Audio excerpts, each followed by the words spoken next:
Hello दोस्तों, मैं अरविंद कुमार आपका गुरुकुल इंस्टीट्यूट सूची में स्वागत करता हूं। दोस्तों, आज हम जो एसएससी जीडी के लिए भारतीय संविधान की कॉन्सेप्ट की क्लास कर रहे हैं उसका ये क्लास नंबर 4 है। इससे पहले ऑलरेडी 3 क्लासें हो चुकी हैं, जिन्हें आप लोग जाकर प्लेलिस्ट में देखना ना भूलें। तो दोस्तों, आज की क्लास शुरू करने से पहले आप लोग पहले क्लास को धमाकेदार तरीके से लाइक और शेयर कीजिएगा। जितने भी मेरे एसएससी जीडी के योद्धा बंधु हैं वो सभी आ जाएं। तो आप लोग धमाकेदार तरीके से लाइक और शेयर कीजिएगा और चैनल को ज़्यादा से ज़्यादा सब्सक्राइब कर बेल बटन अवश्य दबाएं, जिससे हमारी आने वाली सभी वीडियो के नोटिफिकेशन आपको नियमित रूप से मिल सकें। तो जी हाँ दोस्तों, चलते हैं आज की क्लास को स्टार्ट करते हैं। तो आप लोग पहले अपनी नोट्स निकाल लीजिए और मेरे साथ बिल्कुल ऑफलाइन क्लास जैसी अपनी नोट्स साथ साथ बनाते चलिएगा। हम बिल्कुल ऑफलाइन क्लास जैसी पढ़ाएंगे और आपको सारा कंटेंट बोर्ड पर लिखा जाएगा। और उसके बाद अगर आप लोगों को लिखने में कोई असुविधा होती है तो आप लोग कमेंट बॉक्स में लिखकर अवश्य बताएं, और हम जितना बोर्ड पर लिखेंगे उसका आपको बाद में गुरुकुल इंस्टीट्यूट सूची टेलीग्राम चैनल पे PDF भी प्रोवाइड करा देंगे। अगर आपको नहीं लिखना तो आप पूरी क्लास को ध्यान के साथ देखिएगा। ये क्लास आपके लिए इतनी महत्वपूर्ण है कि आपसे क्या बताया जाए। इसमें एज इट इज वही पढ़ाया जाएगा जो आपके एसएससी जीडी एग्ज़ाम के लिए फ़ायदेमंद हो। तो आपको ऐसा कोई इसमें ज़्यादा नहीं पढ़ाया जाएगा जो आपको एक वर्णन सा हो, यानी जो एसएससी जीडी के एग्ज़ाम में ना पूछा जाए। तो आप लोग बिल्कुल धैर्य के साथ क्लास को देखते चलिएगा। तो आज हम क्लास शुरू करते हैं। आज आपको पढ़ना है, इससे पहले जो 3 क्लासें हो चुकी हैं उसमें हम प्रस्तावना तक पूरा कंप्लीट कर चुके हैं। तो आज आपको जो पढ़ना है वो पढ़ना है संविधान का भाग 1 से हम स्टार्ट कर रहे हैं। तो लिखिएगा, जो संविधान का भाग 1 है उसमें क्या कहा गया है। संघ और राज्य क्षेत्र के बारे में बताया गया है। जो संविधान 1 है, यानी जो संविधान का भाग 1 है उसमें संघ और राज्य क्षेत्रों के बारे में बताया गया है। तो आप लोग मेरे साथ लिखिएगा, भाग 1 में क्या संघ और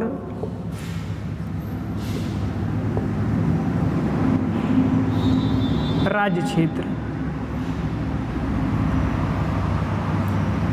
भारत के संघ और राज्य क्षेत्र के बारे में जो संविधान का भाग 1 है उसमें बताया गया है कि भारत में कितने राज्य हैं और कैसे कैसे जो भारत है वो बना है। जिसमें हमको जो पढ़ना है अनुच्छेद 1 से 4 तक। कितना? अनुच्छेद 1 से 4 तक जो आर्टिकल आपको पढ़ना है भाग 1 के अंतर्गत, इसमें आपको आर्टिकल 1 से आर्टिकल 4 तक पढ़ना है। तो आप लोग मेरे साथ लिखिएगा। शुरू करते हैं। अब आप लोगों को लिखना है क्या? अनुच्छेद 1। इसमें हमको पढ़ना है अनुच्छेद 1 से 4 तक। तो आप लोग पहले डालिएगा हेडिंग अनुच्छेद 1 में हमको क्या क्या पढ़ना है लिखिएगा। अनुच्छेद 1 में लिखो, भारत अर्थात इंडिया राज्यों का एक संघ है। लिखिएगा, भारत अर्थात इंडिया। अनुच्छेद 1 में भारत को क्या कहा गया है? लिखिएगा, भारत अर्थात इंडिया। भारत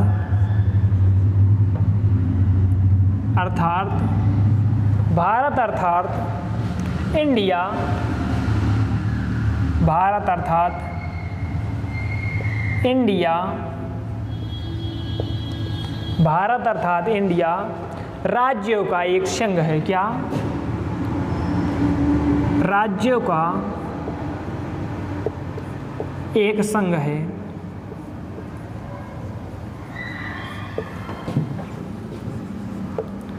तो अगर आपसे पूछा जाए कि संविधान में भारत को किन नामों से वर्णित किया गया है तो आप लोग क्या बताएंगे? आप लोगों से एक प्रश्न पूछा जाता है कि भारतीय संविधान में भारत को किन नामों से वर्णित किया गया है, तो आप लोग आंसर देंगे कि भारतीय संविधान में भारत के 2 नाम मिलते हैं। कौन कौन? 2 नाम मिलते हैं। पहला भारत और दूसरा इंडिया। यानी जो संविधान में भारत के नाम है वो मात्र 2 हैं। कौन कौन? भारत और इंडिया, यानी भारत और इंडिया। तो अनुच्छेद 1 में कहा गया भारत अर्थात इंडिया राज्यों का संघ है। यहाँ पर आपको तो हिंदी में संघ मिलता है, लेकिन यहाँ पर इंग्लिश में आपको 2 मिलते हैं। संघ का मतलब इंग्लिश ट्रांसलेशन इसका होता है फेडरेशन। संघ का मतलब होता है फेडरेशन और यूनियन। तो अगर आप लोगों से इंग्लिश में अगर पूछा जाए तो इस संघ का मतलब जो इंग्लिश में होता है वो यूनियन होता है। भारत फेडरेशन ना होकर भारत एक यूनियन है। उसके आगे लिखिएगा, यानी यूनियन का मतलब होता है कि अगर जो भारत से मिल गया है वो भारत से कभी अलग नहीं हो सकता है। अगर आप अमेरिका का उदाहरण लेते हैं तो अमेरिका एक प्रकार का संघ तो है, लेकिन वो फेडरेशन का उदाहरण है। वहाँ पर एक समझौते के तहत बनाए गए हैं। जो अमेरिका है वहाँ के जो 51 राज्य हैं वो सभी एक समझौते के अनुसार अमेरिका से मिले हुए, लेकिन भारत में ऐसा नहीं है। अगर भारत में जो मिल गया है वो कभी भी भारत से अलग नहीं हो सकता। तो यहाँ पर जो संघ के लिए भारत को जो शब्द प्रयोग किया गया है वह यूनियन शब्द का प्रयोग किया गया है, ना कि फेडरेशन शब्द का। तो आप लोगों ने समझा होगा। उसके आगे लिखिएगा, भारत अर्थात इंडिया राज्यों का संघ है। फिर आगे लिखिएगा, राज्यों के संघ का अर्थ, यहाँ पर जो राज्यों का संघ है उसका अर्थ क्या है लिखिएगा, राज्यों के संघ का अर्थ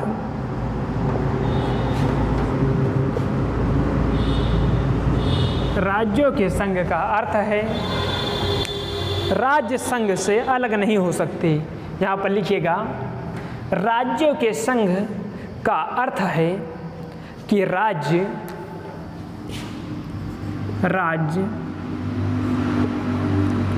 संघ से अलग नहीं हो सकते।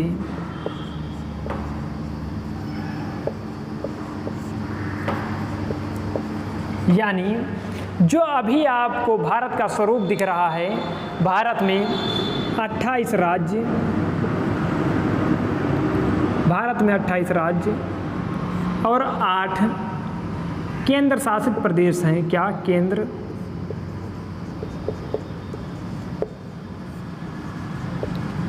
भारत में वर्तमान में 28 राज्य और 8 केंद्र शासित प्रदेश हैं। तो इसमें यह नहीं हो सकता कि राज्य चले जाएं या भारत से केंद्र शासित प्रदेश चले जाएं, ऐसा हरगिज नहीं हो सकता है। अगर भारत में 28 राज्य और 8 केंद्र शासित प्रदेश हैं तो ये रहेंगे, इनमें से घट बढ़ सकता है, लेकिन ये नहीं हो सकता कि भारत से कोई अलग चला जाए, अपना एक अलग देश बना ले। अगर अब भारत से अलग हो जाए कि हम तो अलग ही रहेंगे, हम भारत में नहीं रहना चाहते, ऐसा संभव नहीं है। तो लिखिएगा, राज्य संघ से अलग नहीं हो सकते, यानी जितने भी राज्य हैं वो कभी भी संघ से अलग नहीं हो सकते। तो आशा करते हैं कि आप लोगों के समझ में आया होगा। तो चलते हैं आगे, और आगे लिखिएगा, आपसे ये पूछा जाता है कि जो वर्तमान में भारत का संवैधानिक ढांचा है वो कैसा है। तो लिखिएगा, यहाँ पर और लिख लीजिएगा, यानी क्या राज्य संघ से अलग नहीं हो सकते। यहाँ पे लिखिए, जिसमें 28 राज्य और 8 केंद्र शासित प्रदेश हैं। इसको आप लोग अपनी नोट्स में लिख लीजिएगा।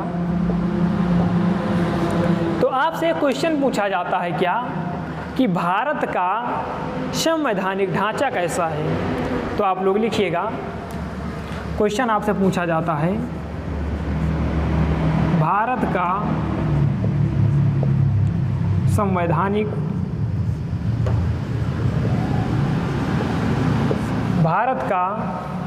संवैधानिक ढांचा। आप लोगों से बहुत बार क्वेश्चन पूछा गया है कि जो भारत का संवैधानिक ढांचा है वह कैसा है। तो जितने भी मेरे SSC GAD के योद्धा बंधु हैं वो इसका आंसर बताने की कोशिश करें कि जो भारत है उसका संवैधानिक ढांचा कैसा है। तो आप लोग पहले बताइए, फिर हम आपको इसका आंसर बताते हैं कि जो भारत का संवैधानिक ढांचा है वह कैसा है। बहुत ही लाजवाब प्रश्न है, SSC GD में हजारों बार पूछा गया है कि भारत का संवैधानिक ढांचा कैसा है। तो आप लोग लिखिएगा अपनी नोट्स में, इसका जो आंसर होगा वो होगा अर्ध संघात्मक। जो भारत का संवैधानिक ढांचा है वह अर्ध संघात्मक है। लिखिएगा, जो भारत का संवैधानिक ढांचा है वह अर्ध संघात्मक है। इसका मतलब अगर आपसे पूछा जाए कि क्यों अर्ध संघात्मक है, तो सामान्य रूप में, यानी अगर आपको सामान्य परिस्थिति है जैसे वर्तमान में चल रही है, तो लिखिएगा, जो सामान्य अगर परिस्थिति है, सामान्य परिस्थिति में भारत एक संघ की तरह कार्य करता है। सामान्य परिस्थिति में भारत एक संघ की तरह कार्य करता है, लेकिन अगर जब विशेष परिस्थिति आ जाती है, क्या, जब विशेष परिस्थिति आ जाती है, जब विशेष परिस्थिति आ जाती है, जब विशेष परिस्थिति आती है, तो वहाँ पर जो भारत है वह एकात्मक हो जाता है। जब विशेष परिस्थिति आती है तो वहाँ पर जो भारत है वह एकात्मक हो जाता है, संघ न रहकर। जैसे अगर भारत आपातकाल लगाता है तो वहाँ पर जो भारत है वह एकात्मक हो जाता है। जब भारत में आपातकाल लगता है तो वहाँ पर जो भारत है वह एकात्मक हो जाता है, फिर संघ नहीं रहता, वो एकात्मक हो जाता है। जैसे भारत में अभी तक 3 बार आपातकाल लगा है, 1962, 1971 और 1975 में, यानी भारत में 3 बार आपातकाल लगा है। तो वहाँ पर भारत एक संघ न रहकर वहाँ पर भारत एकात्मक हो जाता है। तो आशा करते हैं कि आप लोगों ने समझा होगा कि भारत को क्यों अर्धसंघात्मक कहा जाता है। तो भारत अगर सामान्य परिस्थिति रहती है तो वहाँ पर भारत एक संघ की तरह कार्य करता है, लेकिन अगर जब कोई विशेष परिस्थिति आ जाती है तो वहाँ पर भारत एकात्मक हो जाता है। तो आप लोगों ने समझा होगा, लिखिएगा। उसके बाद इसे और क्यों अर्धसंघात्मक कहा जाता है, लिखिएगा। भारत में 2 सरकारों का होना, क्या, आपको भारत में 2 सरकारें मिलती हैं, एक तो केंद्र के स्तर पर और दूसरी सरकार राज्य के स्तर पर। तो लिखिएगा, भारत में 2 सरकारों का होना,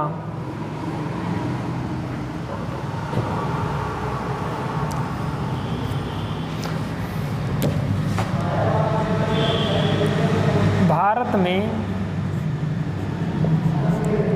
2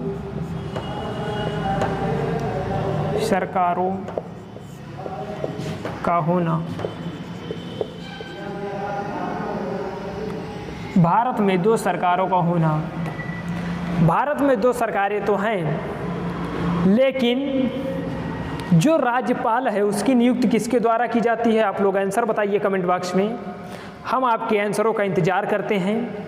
तो मेरे जितने भी एसएससी जीडी के योद्धा बंधु हैं वो तुरंत ही अपना अपना आंसर कमेंट बॉक्स में टाइप करें कि भारत में 2 सरकारों का होना, लेकिन आपसे क्वेश्चन पूछा जाता है कि राज्यपाल की नियुक्ति कौन करता है। राज्यपाल तो कार्य करता है राज्य के लिए, राज्यपाल जो है वो कार्य करता है राज्य के लिए, लेकिन राज्यपाल की नियुक्ति कौन करता है?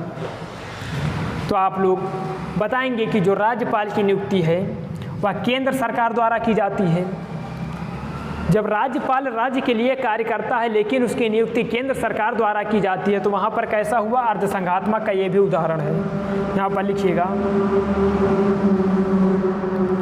राज्यपाल की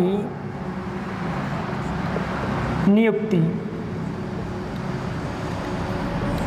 राज्यपाल की नियुक्ति। तो आशा करते हैं कि आप लोगों ने समझा होगा कि जो राज्यपाल है वो कार्य करता है राज्य के लिए, लेकिन जो उसकी नियुक्ति किया जाता है तो वो केंद्र सरकार द्वारा की जाती है उसकी नियुक्ति। इसीलिए जो भारत है वो अर्धसंघात्मक के उदाहरण में आता है। उसके आगे लिखिएगा, जो संविधान की 7वीं अनुसूची है, क्या, इसको हम मिटाते हैं फिर आगे आपको बताते हैं। आशा करते हैं कि आप लोग मेरे साथ नोट्स बना रहे होंगे। जो संविधान की 7वीं अनुसूची है, कौन सी? संविधान की 7वीं अनुसूची। बहुत इंपॉर्टेंट फैक्ट्स आपको बताए जा रहे हैं, एज इट इज, जो आपको एसएससी जीडी के पेपर में देखने को मिल सकते हैं।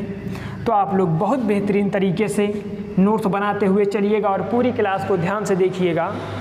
तो आपसे बताया गया है क्या, 7वीं अनुसूची, जो 7वीं अनुसूची है, 7वीं अनुसूची, जो 7वीं अनुसूची है इसमें क्या कहा गया है? इसमें 3 सूचियों के बारे में चर्चा की गई है। जो 7वीं अनुसूची है इसमें 3 सूचियों के बारे में चर्चा की गई है। पहली सूची है संघ, दूसरी है राज्य और तीसरी है समवर्ती पहली सूची है संघ सूची, फिर राज्य सूची और समवर्ती सूची। तो इससे कनेक्शन क्या होगा कि जो राज्य सूची है उस पर जो कानून बनाएगा, जो राज्य सूची है उस पर राज्य कानून बनाएगा, जो संघ सूची है उस पर यानी जो केंद्र सरकार है वो कानून बनाएगी, और जो समवर्ती सूची है उस पर दोनों लोग मिलकर कानून बनाएंगे, इस पर दोनों लोग मिलकर कानून बनाएंगे। तो इससे भी हमारे संविधान का अर्धसंघात्मक, जो भारत का संवैधानिक ढांचा है उसके अर्धसंघात्मक होने की पुष्टि होती है। तो आप लोगों ने इसे समझा होगा कि जो समवर्ती सूची है अनुसूची 7 में, जो 7वीं अनुसूची है उसमें जो समवर्ती सूची दी गई है, इस पर केंद्र और राज्य दोनों सरकारें कानून बना सकती हैं। तो इससे भी जो हमारा संविधान है उसके जो संवैधानिक ढांचा है उसके अर्धसंघात्मक होने की पुष्टि होती है। तो आशा करते हैं कि आप लोगों ने समझा होगा। अब चलते हैं, देखते हैं क्या जो अनुच्छेद 2 है, अनुच्छेद 2 क्या कहता है। तो लिखिएगा अनुच्छेद 2 क्या, अनुच्छेद 2। तो इस अनुच्छेद 2 में क्या कहा गया है, पहली अनुसूची का वर्णन यहीं पर किया गया है। जो अनुच्छेद 2 है इसी में पहली अनुसूची का वर्णन किया गया है। तो आप लोग लिखिएगा अनुच्छेद 2 में पहली अनुसूची का वर्णन यहीं पर किया गया। अनुच्छेद 2 में लिखिएगा पहली अनुसूची का वर्णन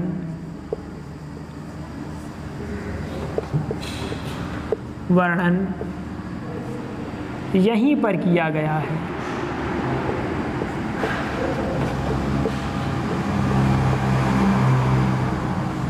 जो पहली अनुसूची है उसमें कहा गया है भारत के संघ और राज्य क्षेत्र, उसका वर्णन यहीं पर किया गया है। यानी अनुच्छेद 2 में पहली अनुसूची के बारे में चर्चा की गई है। तो उसके आगे लिखिएगा क्या, संघ में नए राज्यों का प्रवेश। जो अनुच्छेद 2 में कहा गया है वो क्या कहा गया है कि अगर संघ में, लिखिएगा संघ में नए राज्यों का प्रवेश, संघ में नए राज्यों का प्रवेश,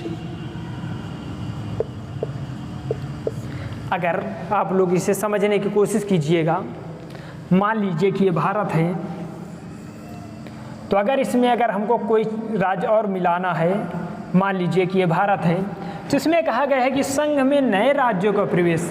तो जितने भी राज्य अंदर हैं उनको छोड़कर अगर कोई राज्य अगर बाहर से भारत में मिलना चाह रहा है तो उसके लिए जो है अनुच्छेद 2 में प्रावधान किए गए हैं कि जो बाहर का राज्य है वो कैसे भारत से मिलेगा। तो इसी के बारे में बताया गया है संविधान के अनुच्छेद 2 में कि यानी संघ में नए राज्यों का प्रवेश कैसे किया जाएगा। तो लिखिएगा जो इसमें पहला कहा गया है कि ऐसा करने का अधिकार, अगर आपको भारत में नए राज्यों का प्रवेश कराना है तो इसको किसके द्वारा कराया जा सकता है। तो वहाँ पर बताया गया है कि संघ में नए राज्यों का प्रवेश कराने का अधिकार भारत की संसद को है। तो आप लोग पॉइंट डाल के लिखिएगा, अनुच्छेद 2 में कहा गया है संघ में नए राज्यों का प्रवेश, तो उसके बाद आप लोग पॉइंट डाल के लिखिएगा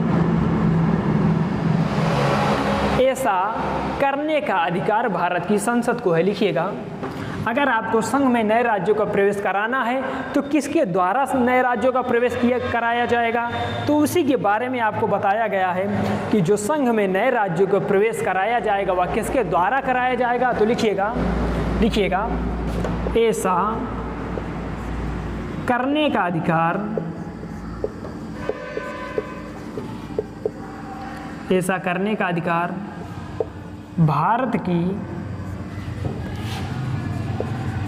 संसद को है।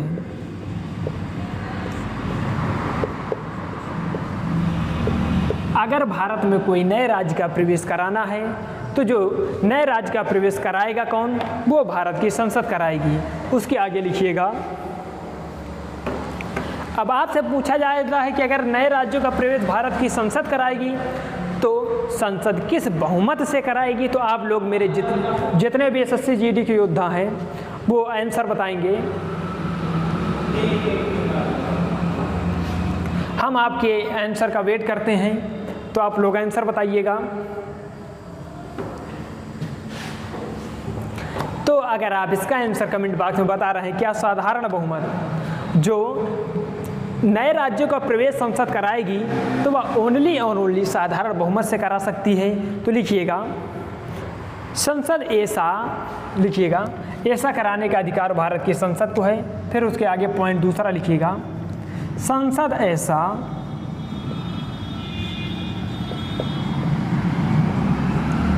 साधारण बहुमत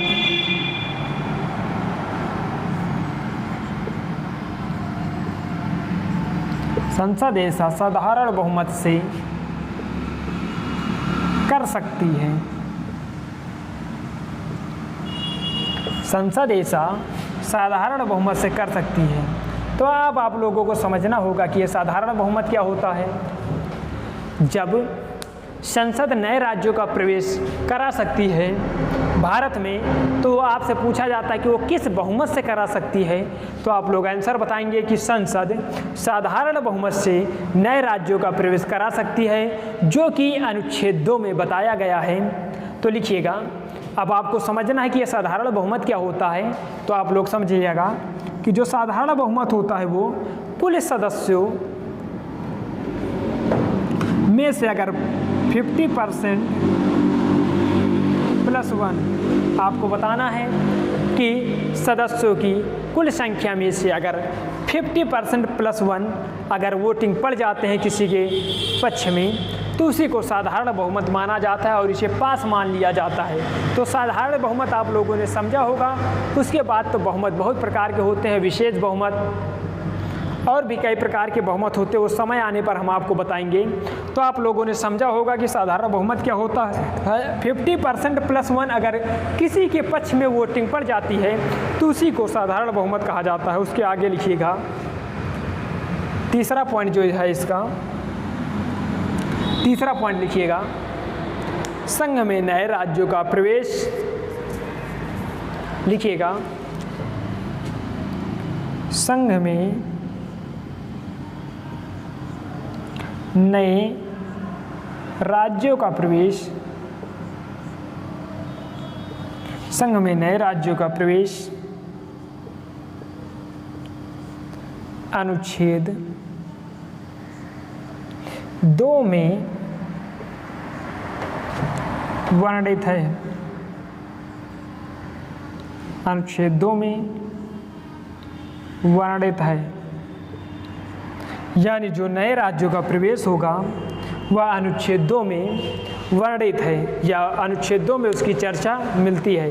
तो आशा करते हैं कि आप लोगों ने अनुच्छेद 2 समझा होगा। इसमें आपको जो एक की पॉइंट याद करना है कि नए राज्यों का प्रवेश अगर कोई बाहरी राज्य भारत में मिलना चाहता है तो उसका जो प्रवेश है वह अनुच्छेद 2 के तहत किया जाएगा। आप लोगों को याद होगा जो सिक्किम था वो इसी अनुच्छेद 2 के तहत भारत में शामिल किया गया था, जिसे शामिल किया गया था 35वां संविधान संशोधन 1975 द्वारा उसे शामिल किया गया था। और उसी साल हुआ था 36वां संविधान संशोधन हुआ था 1975 में, उसके द्वारा भारत का उसे राज्य बनाया गया। जब उसे 35वां संविधान संशोधन द्वारा 1975 में शामिल किया गया था तो उसे असम का सह राज्य बनाया गया था। जो सिक्किम था पहले उसे असम का सह राज्य बनाया गया था। उसके बाद संविधान में संशोधन किया गया 36वां संविधान संशोधन, तब उसे बनाया गया भारत का राज्य। तो आशा करते हैं कि आप लोगों ने समझा होगा। अब चलते हैं अगले अनुच्छेद पर। अनुच्छेद 3 के बारे में जानते हैं कि अनुच्छेद 3 क्या है। तो आप लोग लिखिएगा अनुच्छेद 3। तो आप लोग अपनी नोट्स साथ साथ बनाते चलिएगा। बहुत ही बेहतरीन क्लास चल रही है। अगर आपको कहीं भी कोई भी प्रॉब्लम होती है तो आप लोग कमेंट बॉक्स में लिख दिया करें, जिसके बाद आपको बाद में उसका सलूशन आपको बताया जाएगा। अगर कोई भी प्रश्न हो किसी विषय से संबंधित तो आप लोग बेझिझक कमेंट बॉक्स में लिख दिया करें। तो अब चलते हैं अनुच्छेद 3 की ओर। तो लिखिएगा अनुच्छेद 3। अनुच्छेद 3 अब आपको पढ़ना है। तो अनुच्छेद में लिखिएगा, अनुच्छेद 3 में अब आपको क्या पढ़ना है, लिखिएगा भारत में नए राज्यों का गठन इसमें आपको पढ़ना है भारत में नए राज्यों का गठन, भारत में नए राज्यों का गठन, भारत में नए राज्यों का गठन, इसमें आपको पढ़ना है भारत में नए राज्यों का गठन, वर्तमान राज्यों का नाम और सीमा परिवर्तन, वर्तमान राज्यों का नाम और सीमा परिवर्तन,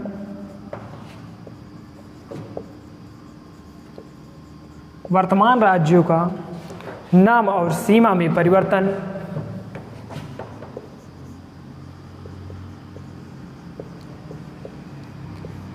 वर्तमान राज्यों के नाम और सीमा में परिवर्तन। तो जो अनुच्छेद 3 है उसमें क्या कहा गया है कि भारत में नए राज्यों का गठन, अगर आपको नया राज्य कोई बनाना है या वर्तमान राज्य जो वर्तमान में राज्य उनका नाम और सीमा में परिवर्तन करना है तो आप लोगों को अनुच्छेद 3 के अनुसार करना होगा। तो आप लोगों से फिर एक क्वेश्चन पूछा जाता है। तो अब इसमें आपको समझना क्या है कि मान लीजिए कि ये भारत है, तो इसमें आपको करना क्या है, थोड़ा सही बनाते हैं। मान लीजिए कि ये भारत है, तो अगर आपको भारत में नए राज्यों का गठन यानी जितने राज्य बने हैं इनसे और अगर कोई राज्य बनाना है, क्या जो राज्य अभी भारत में 28 राज्य और 8 केंद्र शासित प्रदेश हैं, 8 केंद्र शासित प्रदेश हैं, तो अगर इनसे अगर और कोई भी राज्य या केंद्र शासित बनाना है प्रदेश तो उसके बारे में अनुच्छेद 3 में कहा गया है। अगर जैसे कोई राज्य उसका नाम बदलना है या सीमा कम या ज़्यादा करना है तो उसके बारे में भी अनुच्छेद 3 में बताया गया है। तो आशा करते हैं कि आप लोगों ने समझा होगा। तो आगे लिखिएगा।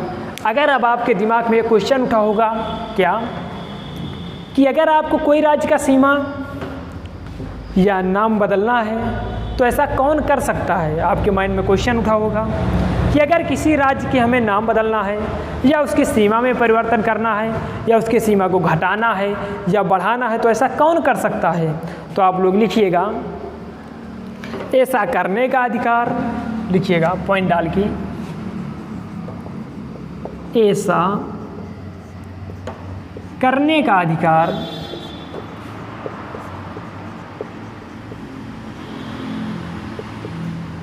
ऐसा करने का अधिकार भारत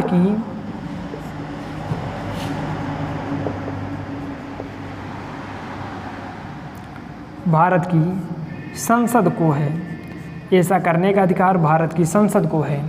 यानी अगर किसी राज्य का नाम बदलना है या सीमा परिवर्तन करना है या उसकी सीमा कम करना है या ज़्यादा करना है तो इसको कौन कर सकता है, भारत की संसद कर सकती है। फिर उसके बाद लिखिएगा,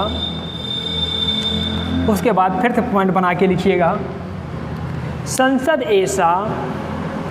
तो आपसे फिर पूछा जाता है कि संसद कैसे कर सकती है, लिखिएगा संसद ऐसा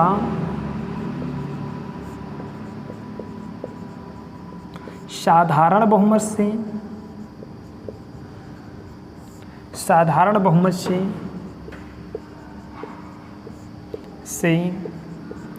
कर सकती है।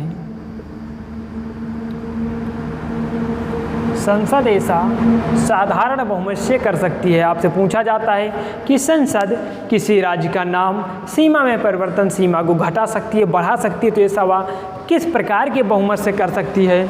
तो ऐसा वह साधारण बहुमत से कर सकती है। अब आप लोगों ने साधारण बहुमत समझा होगा कि जो 50% + 1 होता है, अगर वो किसी के पक्ष में अगर उतने वोट पड़ जाते हैं तो उसी को साधारण बहुमत माना जाता है। फिर आगे लिखिएगा ऐसा संविधान के अनुच्छेद 3 में वर्णित है। लिखिएगा ऐसा संविधान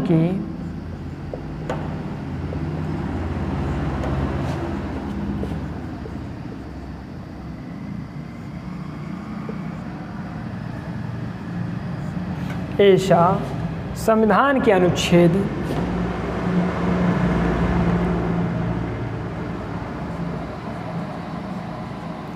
3 में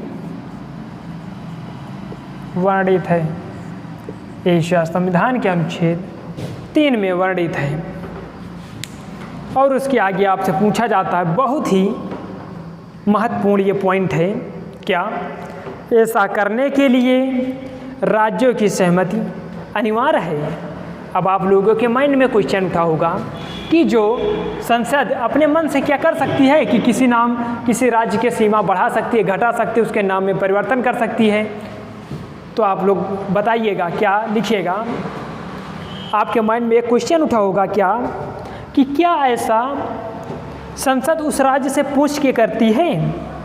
आपके माइंड में एक क्वेश्चन जनरली उठा होगा या उठता है सभी के माइंड में कि क्या ऐसा संसद, अगर हमको उत्तर प्रदेश की मान लीजिए सीमा बढ़ाना या बढ़ाया या घटाया गया था, क्या 9 नवंबर 2000 को उत्तर प्रदेश के 13 पर्वतीय जिलों को काटकर, क्या 9 नवंबर 2000 को उत्तर प्रदेश के 13 पर्वतीय जिलों को काटकर एक नया राज्य बना था उत्तराखंड। तो क्या उत्तराखंड बनाते समय भारत की संसद ने उत्तर प्रदेश से पूछा था। तो लिखिएगा, ऐसा करने के लिए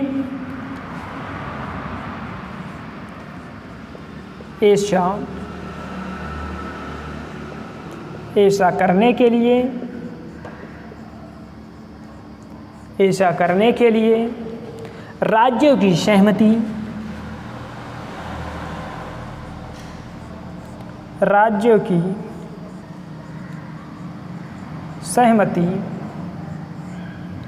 अनिवार्य नहीं है। राज्यों की सहमति अनिवार्य नहीं है।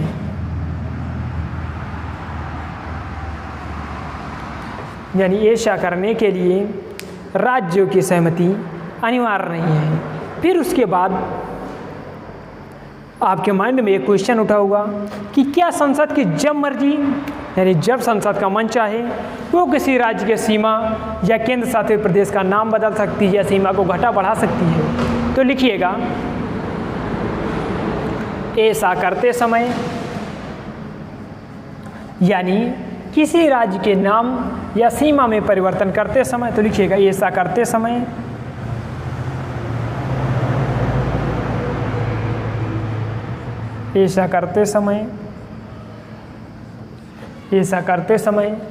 राष्ट्रपति की पूर्व सहमति आवश्यक है।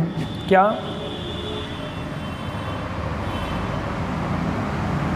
राष्ट्रपति की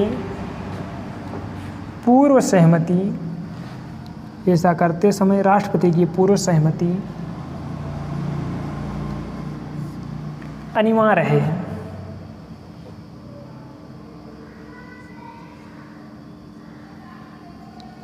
सहमति अनिवार्य है। यानी अगर हमको किसी राज्य का नाम या सीमा में परिवर्तन करना है तो उससे करने से पूर्व आपको राष्ट्रपति से अनुमति लेनी अनिवार्य है। बिना राष्ट्रपति की अनुमति के आप ऐसा नहीं कर सकते। तो आप लोगों ने इतना समझा होगा और अपनी नोट्स में लिखा होगा। तो आप अगर लिख लिए हैं तो हम इसको मिटाते हैं, नहीं आप स्क्रीनशॉट लीजिए। फिर उसके बाद हम चलते हैं अनुच्छेद 4 पर। तो आशा करते हैं कि आप लोगों ने लिख लिया होगा। अब हम चलते हैं अनुच्छेद 4 पर।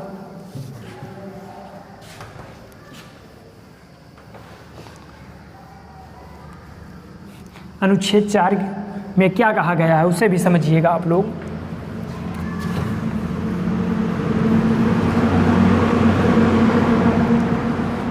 तो अब हेडिंग डालिएगा अनुच्छेद 4। क्या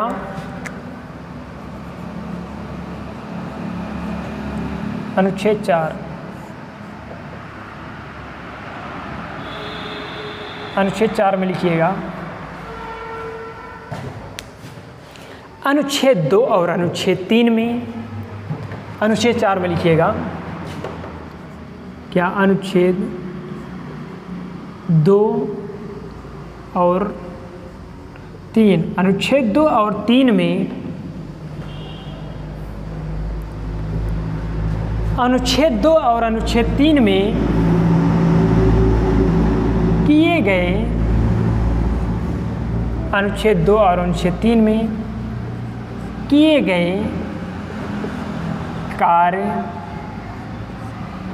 अनुच्छेद आपको लिखना है अनुच्छेद 4 में, अनुच्छेद 2 और अनुच्छेद 3 में किए गए कार्य अनुच्छेद 368 के अनुसार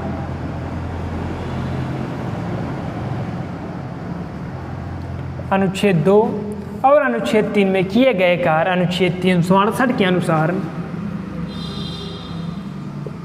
संविधान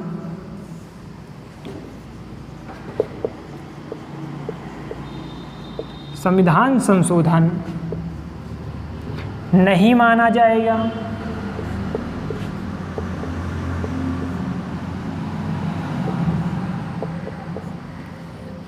लिखिएगा, अनुच्छेद 4 में कहा गया अनुच्छेद 2 और अनुच्छेद 3 के द्वारा किया गया कार्य अनुच्छेद 368 के अनुसार संविधान संशोधन नहीं माना जाएगा, बल्कि वह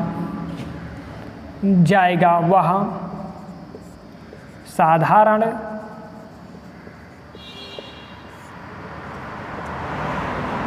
बहुमत से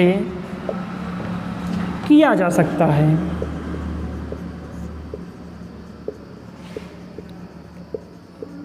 अनुच्छेद 4 में यही बोला गया है क्या कि अनुच्छेद 2 और अनुच्छेद 3 में किए गए कार्य अनुच्छेद 368 के अनुसार संविधान संशोधन नहीं माना जाएगा, वह साधारण बहुमत से किया जा सकता है। तो अब आप लोगों को पढ़ना है कि जो राज्य हैं वो कब कब बने, कैसे बने, तो इसके लिए हम आपको ट्रिक के साथ आपको हम एक ट्रिक की वीडियो दे देंगे, जहां पर हम आपको जितने भी राज्य अभी तक बने हैं जो आपके SSC GD एग्ज़ाम से महत्वपूर्ण हैं, उन सब को हम ट्रिक के माध्यम से आपको याद करा देंगे।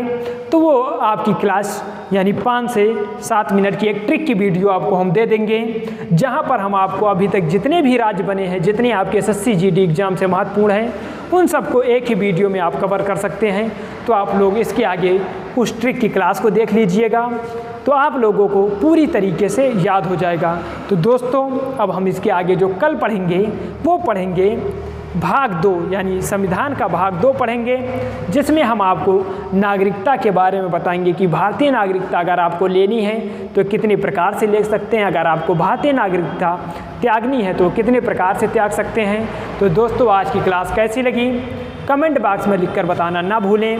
अगर क्लास अच्छी लगी हो तो आप लोग क्लास को ज़्यादा से ज़्यादा लाइक और शेयर कीजिए और चैनल को सब्सक्राइब कर बेल बटन अवश्य दबाएं, जिससे हमारी आने वाली सभी वीडियो के नोटिफिकेशन आपको नियमित रूप से मिल सके। और जी हाँ दोस्तों, अगर आपने चैनल को सब्सक्राइब कर लिया है तो अपने घर वाले और सगी संबंधियों से भी चैनल को सब्सक्राइब करवाएँ। अगर आपको इसका PDF चाहिए जितना मैंने बोर्ड पर लिखा है, तो आप लोगों को जल्द से जल्द गुरुकुल इंस्टीट्यूट सूची टेलीग्राम चैनल ज्वाइन करना होगा, जहाँ पर हम क्लासों की PDF प्रोवाइड कराते हैं। तो धन्यवाद, मिलते हैं नेक्स्ट क्लास में।